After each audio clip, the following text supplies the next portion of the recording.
Her demo reel is diverse and powerful. Her many IMDb credits are impressive, and all just from the past 10 years, after a decade in theater. Today, Jaclyn talks with actress Sharonne Lanier.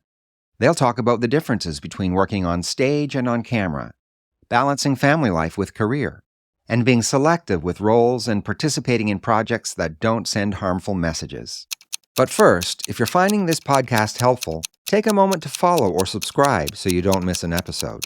And if you think others would be interested in listening, please rate and review to make it easier for others to find. You can leave a review on Apple Podcasts, Spotify, or podchaser.com. This is the Faith and Family Filmmakers podcast, helping filmmakers who share a Christian worldview stay in touch, informed, and inspired. Quiet on set. Rolling. Today's host is Jaclyn Whitt. Welcome to the Faith and Family Filmmakers podcast. My name is Jaclyn Whitt, and today's guest is Sharonne Lanier. Sharonne has been involved in the entertainment industry for roughly 2 decades, participating in countless productions. She states, "It's been a great ride, but if God wasn't in it with me, this would all be for nothing." Whether directly or indirectly, she is in this business to lift up the name of Jesus. Welcome to the show, Sharonne. Thank you. I'm glad to be here. So I'm excited to meet you because we've met in passing a few times, but I actually am excited that I get to have you to myself for a little while here and get to know you better. Yes. Okay, so you're an actress, but how did that even get started? Were you always wanting to be an actress? I'll try to make a long story short. So the first bug bit me when I was 9 years old. And what happened was I was in 4th grade and my teacher, she was one of those teachers who forced you to excel. So I never had a teacher like her before her. And so my school was having an oratorical contest, Dr. Martin Luther King Jr.'s speech, that famous speech. They were doing a contest with that. So anybody in the school could learn it and perform it. I would have never done so. But my teacher said, everybody in the whole entire class, we're going to learn this and you're going to do it in front of the class. And then if you choose to go to the competition, you can. I was like, okay. So I did it and I loved it. So I went ahead to do the competition, ended up winning first place. But there were a lot of older people in the audience who had been in that era. And I could remember the looks on their faces. And it hit me like, wow, you have the power to inspire and to encourage with your words on a stage. And so that was like the first moment where I was like, ooh, I think I might want to do this. So yeah, that's how it started. Right. So did you get into professional acting as a child? It's funny because I went around doing that speech to churches and stuff. So I did that. But apart from that, I didn't do much. I was heavily involved in my church. So we would do skits and stuff at church, but didn't really do too much. Took a couple of theater classes here and there, but I don't know. I was a brainiac. So I was trying to stay on top of my studies and taking college courses early and all that stuff. So I was when I go to college officially, that's where I'll study theater. And so that is exactly what I did. And so because I wasn't as skilled, I loved it, but I wasn't as skilled when I auditioned for the Bachelor of Fine Arts program. I actually got turned down and was admitted into the Bachelor of Arts program, which is a more general theater degree. But I quickly learned that I was I'm not really getting very many acting courses in this program. I can't just stay here and actually really excel. So the next year I was you know what, I'm going to re-audition for the BFA program. But in order to do that, it was going to take up more time, right? Because I'd be doing more acting, theater, stage, blah, blah, blah. And I was double majoring with education. So I remember having this talk with my mom. I was like, Mom, I need to go into the BFA program if I really want to do more acting, but then I won't have the time to double major. What should I do? And she was like, Sharonne, God gives you dreams and visions for a reason. Don't run from it. And I was like, you're right. I'm going to audition for the BFA. So I did. I got in. And the rest is history. I actually scored my first professional gig while I was still in college. Oh, wow. Yeah. So was stage what you wanted to pursue, or was screen also in your dream? Just wanted to do acting at that point in time. It was just acting. But stage was the easiest way to get there in my mind, I guess. So I just went that route. And I loved it. I did it for 10 years, actually. Oh, wow. And I've been in the business now for about 20 years. So this last decade has been more camera work than stage. I don't know if you want me to get into all of that, but there's pros and cons. Yeah, sure. Yeah. Actually, I'm very interested in that. I would love to know, I know some of the differences. For example, I grew up being on stages, and so I know that the presence on a stage, you have to fill up the stage, big arm Yeah. movements, and, you got to be big. Yeah. You've got a lot of space to fill, right? Exactly. But then on camera, like even just learning how to do Zoom stuff, where I'm like, oh, I only have this small frame to work within, and I have to learn how to talk with my hands within this small frame. Right. And to have smaller facial expressions because I was so used to having these big facial expressions. So then when I go on Zoom, it's just like, holy cow, she's like a cartoon. So I know that like that's one of the major differences, but tell me more. Yeah, I think you hit it on the nail with that. And I think some people are like, don't use the word big, but I'm like, yeah, you are. You're really being much bigger than what you need to be because you need that person on the last row to feel your emotion. Mm-hmm. Apart from like the little technical things, which by the way, don't feel bad if you think you look funny because I'm still kind of big for for camera. Like I'm like, bring it in. But I'm naturally animated too. So it doesn't really help my being small. Me too. But what really like encouraged me to make the switch was my family. So when you're doing stage, you're generally rehearsing for, well, if it's professional theater, you may rehearse for like 2 weeks if it's a straight play, but if it's a musical, it may take like a month of rehearsals. So you're dedicating all of this time to rehearsal, and then you're going to play for about another month after that, sometimes longer. So you've already dedicated 2 months of your time to this particular project. And so I have a husband, I have 3 young boys, and I was like, I can't just give all of my time away like that. So with film, television, a lot of times you're rehearsing the day of, like while you're on set, you're running the rehearsal and then you just shoot it and you're done. Sometimes they'll have rehearsals before, but if they do, it's not going to be like a whole month of rehearsal. It's just going to be a couple of days and you shoot it and you're done. And on top of that, the pay is the scale. It's an astronomical difference. So I don't know. You may make, I'd say maybe a fifth of what you could make on TV or film versus what you would make on stage. So financially, that's just hard too when you have a family. So that was my major reason for switching. But yeah, they're definitely different mediums. And I do enjoy the more intimate, like you're right here. You can feel what I'm feeling right here. So I love them both. Yeah. They each have their pros and cons, like what you were saying. I was a musician most of the time that I was on stage, but sometimes acting. But yeah, I love how there's that connection with the audience, where you can feel that they're right there with you and you can feel when you lose them. Yeah. Yeah. I do miss that. So what is that like when you're on set? Because I have not acted behind a camera or in front of a camera, I guess is a better way of saying it. And so it's one of those things where I think I'm just so used to feeding off of the audience and working with the audience and rolling with that. Is there anything like that when you're on set? Yes, it takes place with your scene partner. So like when you're in the zone, it's such a beautiful feeling too. Like I don't really know how to describe it, but it's like you're connected. I would use that word, like when you're super connected. So for me, and I don't know that that's true for everybody, but for me, I feel like a scene is working when I don't see the cameras, I don't see the director. It's just literally me and my scene partner or partners, and we're all connected, flowing, bouncing off of each other. And you can feel when it's off or when you're self-conscious, when you're thinking about, oh, how did I say that line? Did it come out good? Like that to me, I'm like, Yeah. Now I will say this though, 9 times out of 10, well, I can't say 9 times out of 10, but just more often than you would think. Once you develop the craft, like if you become disconnected, but you still know how to flow through the scene, if you're not connected, you can sometimes watch a playback and it will look like you were in it, even though you weren't.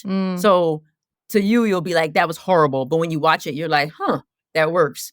So that's all a part of training. So like, I do encourage people to like train because you can find a way around it. But when you're connected, it almost always works unless it's like some kind of technical difficulty. Interesting. Yeah.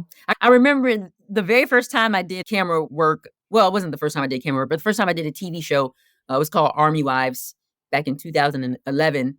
And so actually that was more than a decade ago. We're in 24.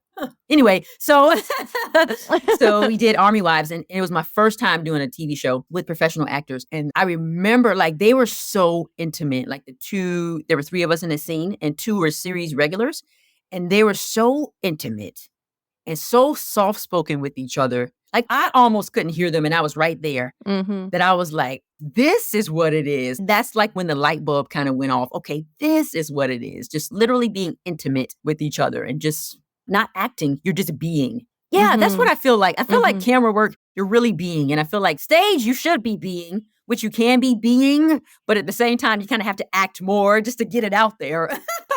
Yes. I was at a film festival in September, and there was like some actors tracks. They were doing exercises and stuff. And so I kind of got to listen in on a few things. And so then it got me kind of paying attention more when I was watching stuff. I was like, ooh, look at that character thinking, right? Like the actors making it look like they're really thinking. Of course they know what's going to happen next, but they look like they're experiencing it as if it's the first time. Like you could see them thinking. Yeah. Like, that's really good acting. Yeah. It's amazing. I love it. So, okay, I've also done voice acting, which is completely different because I narrate audiobooks. And so I'm literally by myself in a booth. And so I have no audience. And so that's something that I have to kind of experience in my own mind to create that. But basically when I'm doing it, because you still have to be in character. It doesn't matter if you're actually reading dialogue in the book or just reading stuff that's happening. You still have to be in a character that you create for the book. And so I kind of look at it like this is an exercise, like a super long monologue. Yeah. For sure. And it works. It pays when you're by yourself to really still picture who you're talking to or your audience and getting into that character.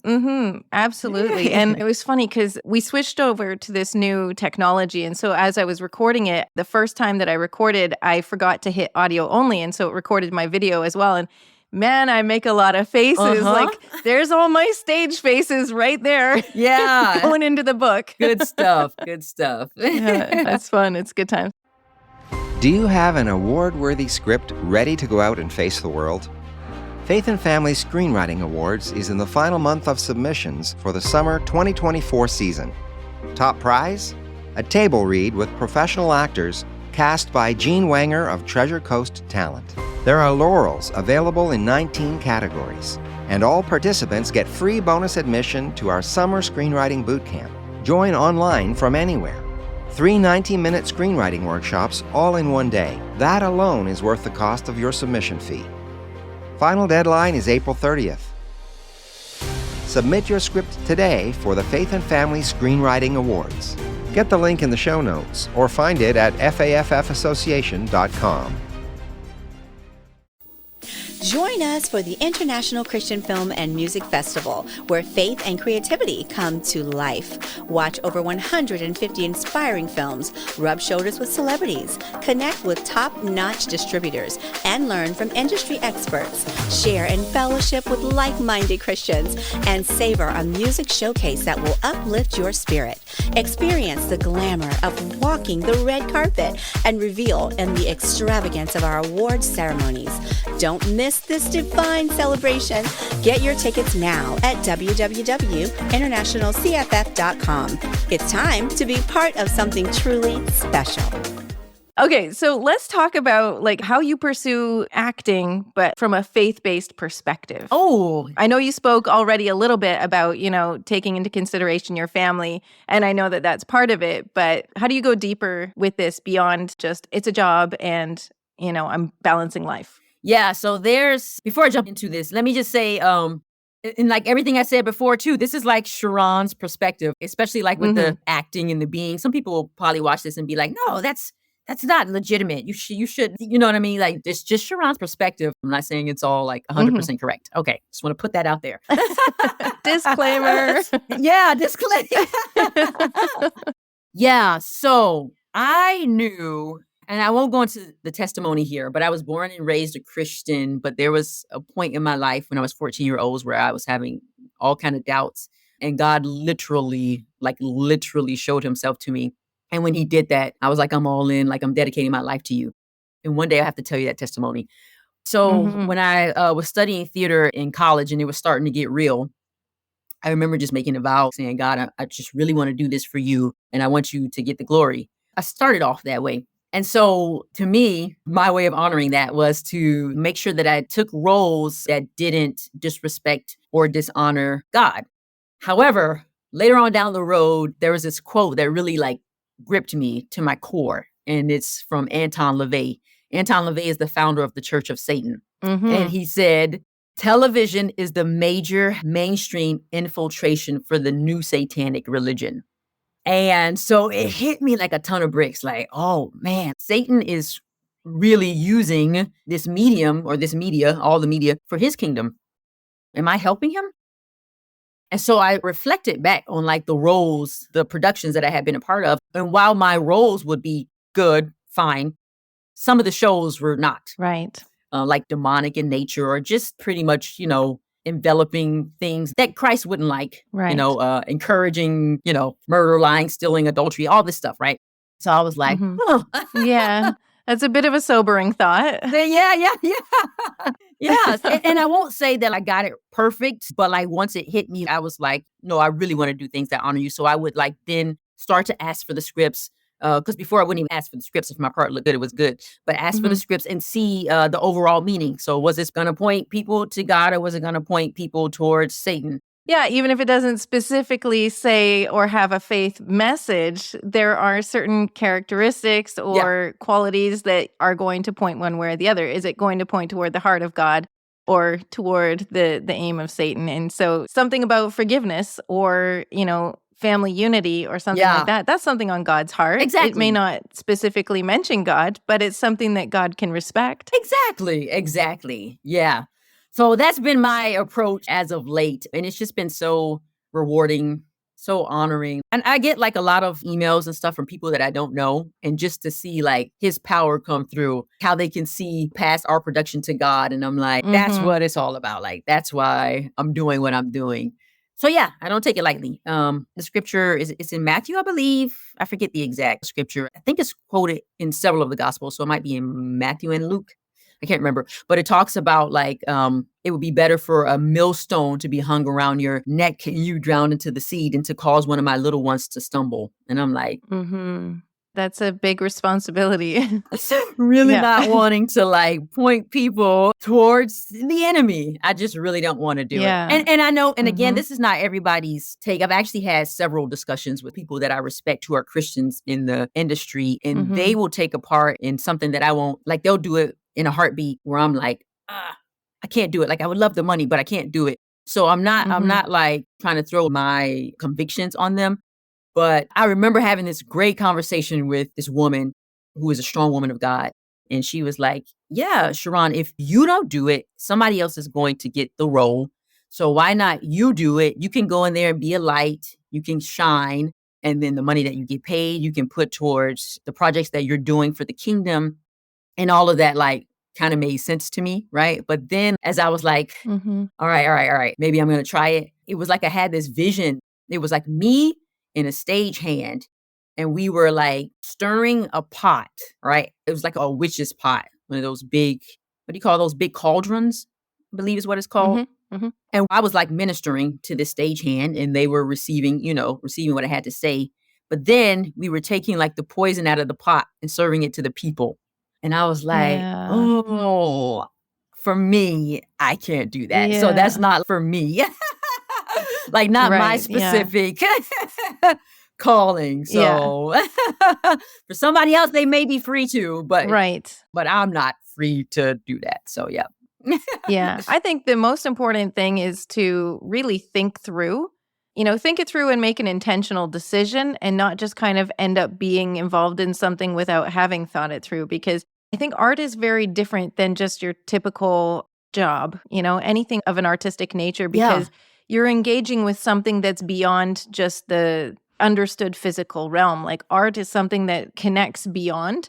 It connects on a deeper level than we can actually fully understand. Like, why is it that I can look at a painting and it doesn't move me at all, but somebody else can look at it and they're like in tears? Or I can, play a song for someone and it'll move them emotionally, although for different reasons than what I wrote it for. Like art is one of those things that connects with people in a way that's very different from just a typical connection. And so I think anytime somebody has a career in the arts, it's important to have that awareness and, make decisions intentionally, like instead of just ending up, well, I did this and then, and then I did that and then I did that, and not really thinking through like, well, what did all of those things mean? Yeah. Where did they go? What was their goal? What was, what did that end up reaching? And, the same way that the man you mentioned, I just don't want to mention his name again. I know it, but once is enough.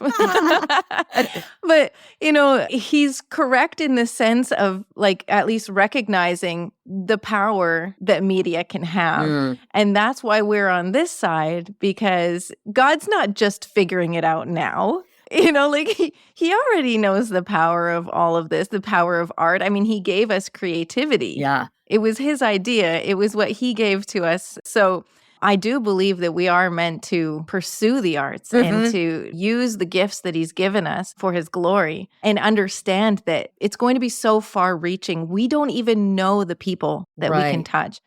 Like I recorded songs years ago and they're out on internet radio stations somewhere. I don't even know where they're being played anymore. I kind of just gave people permission. Yeah, do what you want with it. It was kind of my first fruits offering of my arts, where I was just like, God, wherever you want to take it, just go with it. But I don't even know who's listened to my songs, how it's affected their lives. And I won't know until I meet them in the kingdom. And they say, that song came to me when I really needed it and I appreciate it. But I'm not going to know that in this life. Yeah. And it's the same with film.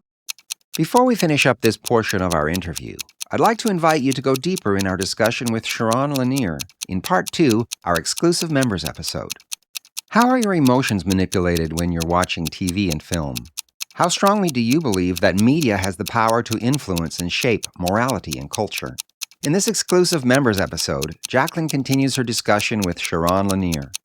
Find out what happened when this actress stopped focusing on her dream and focused on the dream giver.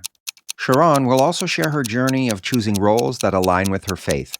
The decisions are not always easy, especially when the writing can change a few episodes in, and your character may do or say things that you never signed up for. You can hear Sharonne's bonus episode and continue receiving these exclusive episodes going forward by becoming a supporting member. $5 a month helps support the production of this podcast and doubles the inspiring content you receive every week. Sign up now and get the first month free. You can find the link in the show notes or simply go to faffpodcast.com/support. We just don't know how far-reaching it's going to be, no matter which side we're on. Amen. So I hear you. I agree with you. I feel the same. Amen. That is beautiful. There's so many things I want to say off of what you just said, but I won't because I'm already long-winded. Well, you know what? We've got part 2 of this interview. We're actually going to wrap up this one right now, and then we're going to head into our members-only portion, and we can totally dig into this. Okay. Cool. Yes. Cool. Let's do it. Awesome. Okay. All right. So do you have any last thoughts for our listeners in this particular interview? Yeah, I would just say, like, whatever you're doing, whether it's in the arts or not, just always put God first, and he'll direct you and he'll show you. And sometimes other people's convictions are not necessarily yours, but as long as you put God first, he'll show you how to honor him, what he wants you to do. There's a scripture, I believe it's in Romans, where Paul talks about eating meat. Like some people wanted to eat meat, some people didn't want to eat. Do you want me to look it up? I could probably look it up real quick. Yeah, we can edit this part out while you look it up, and then Oh, great. And then we'll just cut right to it. Perfect. Oh, yes. It's in Romans 14, where there was a debate among the Christians as to whether or not eating meat was pleasing to the Lord. And Paul states in its verse 23, but whoever has doubts is condemned if they eat, because their eating is not from faith. And everything that does not come from faith is sin, right? So he was basically saying if a person's faith didn't allow them to eat meat, but they ate it anyway, then they would be sinning. And that would be sin. Right. Because it's rebellion. Exactly. Yeah. Exactly. So that's why it's important to just always, I don't care what area of your life it is, just put it before God, let him speak to you, and you do what he tells you to do. Not what you tell yourself to do, though. You got to remember, like, not really seriously seek him. Yes. Oh, thank you so much. I'm excited to talk to you more in the members only portion of this interview. But thank you so much for sharing everything that you have with our listeners today. And we'll see you in the next one. Awesome. Thank you. Thanks for listening to the Faith and Family Filmmakers podcast. If you would like email reminders about newly released episodes and more, please sign up at faffpodcast.com/email. That's faffpodcast.com/email. Bringing filmmakers together for faith and family. That's a wrap.